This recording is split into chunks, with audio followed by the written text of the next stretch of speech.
I wanted to talk a little bit about a core philosophy of mine that I try to live by, and it has a lot to do with why I'm starting a company. Um, so just to go into it, basically the idea is to maximize real value as opposed to perceived value. Um, I have a couple of examples. I think I've identified when I decided that this was an important issue for me. And then hopefully I'll be able to convince you that at least it matters to me. And I think that it should matter more broadly. And I haven't heard anybody talk about this in these terms before necessarily. So I think it's potentially interesting to some of you. All right. So the idea is that often the strategy of maximizing signaled value versus actually maximizing real value creation are not aligned. So let me give an example from when I was a teenager. This is sort of the earliest memory I have when I noticed a discrepancy between these. So when I was 15 or something, I worked bussing tables at a restaurant, and I remember I had a coworker who the wait staff and the other bussers, we all knew that he wasn't really the hardest worker, kind of slacked a lot. But every single time our direct supervisor would walk in, the kid would just like bust his ass and just like work really hard. And that ended up working out for him. He ended up getting promoted at some point. And remember being really surprised by this. And it just felt like super shady to me. I didn't stick around too long to figure out how that worked out for him. But I think that was the first time I noticed this. And there was just something about it that left me with a really sour taste in my mouth. And so ever since then, I think I've had this really strong feeling where I try not to let real value creation ever be sacrificed for signaled value creation. So let me give you another example that a lot of people probably know. I think that whenever people are open to switching jobs, especially if you're technical, you'll probably have the option to continue to work hard at your current job, which is real value creation. The alternative is to slack off and take time to study LeetCode, which for the last several years has been kind of like the way to pass technical interviews. Because so many, especially the bigger tech companies, have been using LeetCode interviews for quite a while now. Now, those of you who've done LeetCode know basically what these are. These are basically coding puzzles. So very few of these resemble real coding tickets that I've ever seen. There are probably some instances where the concepts are useful, but mostly what these are just things that are really, really difficult. And if you sort of gave it to somebody who had literally never seen a problem, anything like it at all, they'd probably have a really hard time, especially like with the pressure of an interview, doing it like, in 20 minutes or whatever they expect. So these things are essentially an incentive to go to the LeetCode website, pay them money to get, a cheat sheet. And then you study all of these problems. There's, a couple thousand of these things. And you basically need to be able to study enough of them so that you can pattern match when you get into the interview, which problem is this similar to that you've seen already and what was the solution. And then you basically try to regurgitate it while pretending like you haven't seen it before. So this is LeetCode. And I think that, this option that people have to either slack off at their job and maximize things like LeetCode, but it's not the only thing that you can do. You can also spend a lot more time, polishing your resume, sending it out, things like that. That is pure signaled value, in my opinion, because there's no real value that's being created in doing that. So that's one example. To move on to another example of this, I worked at Wish.com in 2018 to about 2021.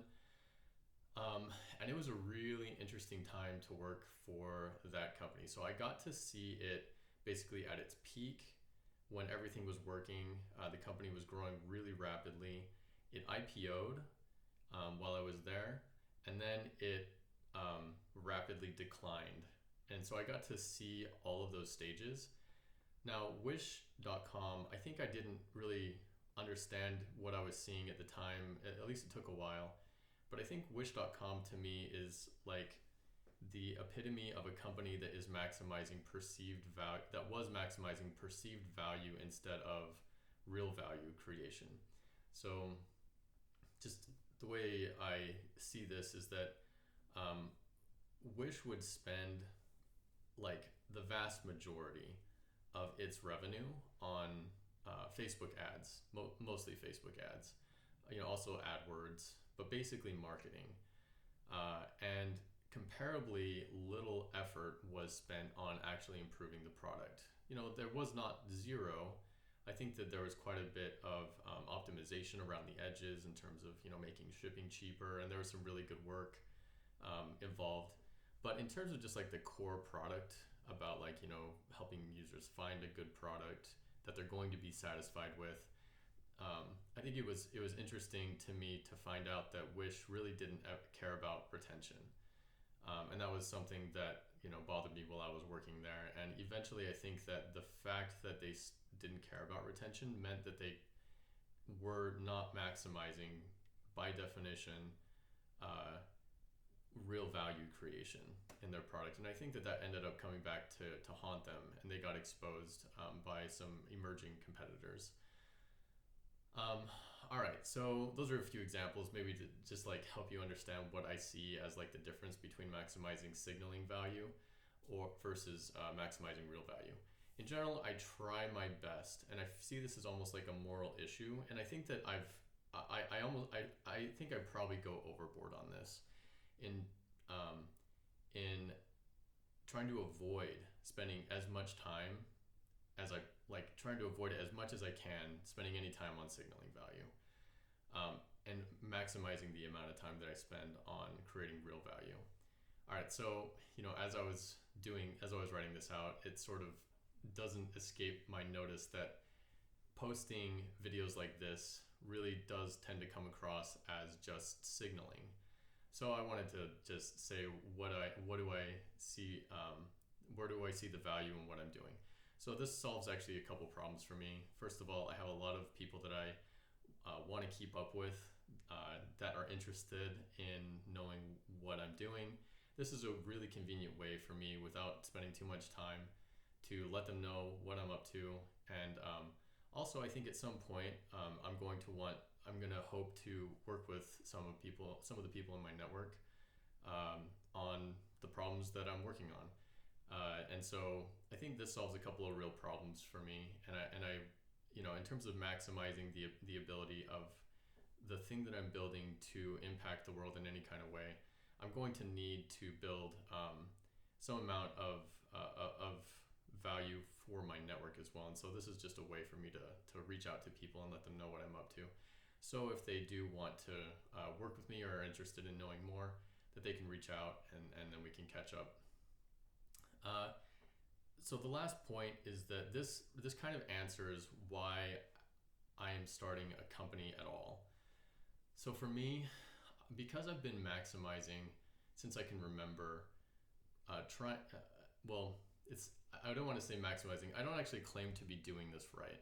I think that I go overboard in avoiding spending any time on signaling value. And I think that this has really hurt my ability to pass certain interviews or have a resume which is as impressive as I would like, things like that. I see starting a company as sort of like the canonical example of being judged by real value creation. Now, obviously, I just gave an example of a company in Wish that really was able to scale for a long time without providing as much real value as they could have. But I think that for a time, Wish did provide real value, but I think that it definitely could have done better. But overall, I think that you're not going to do better than being judged by the market. You don't have a panel of judges. You don't have somebody asking you weird puzzle questions. When you're starting a company, what you have is a thing that you're presenting to consumers or businesses that they either want or they don't. And it's sort of on you to create real value. And if you don't create real value, then people will not use your product and your company will fail. And so I sort of see starting a company as like, this is why it's always been attractive to me. And so this is something I've wanted to do for a really long time. I have no idea whether like the market is going to like what I'm building, but I love the idea that what I'm building is going to be judged on merit in some way, where there's not going to be somebody blocking me who says no, like, but he doesn't have the right school on his resume, or there's no, or you know they didn't they didn't do this like particular coding puzzle correctly or fast enough or something like that. So all this to say, I'm doing my aim here is to try to create real value, and I think that this is the best way to do it, and that's why I'm starting a company. That's one of the reasons. That's probably the primary reason that I'm interested in taking the amount of risk that I'm taking in doing this. But you know, as I've shared before, I haven't felt better about embarking on something for a long time, maybe ever. So you know, so far so good. I'm sure there will be lots of ups and downs, and I might eat these words at some point, who knows. But this is where I'm at. Wanted to give that update, and that is all. Thanks.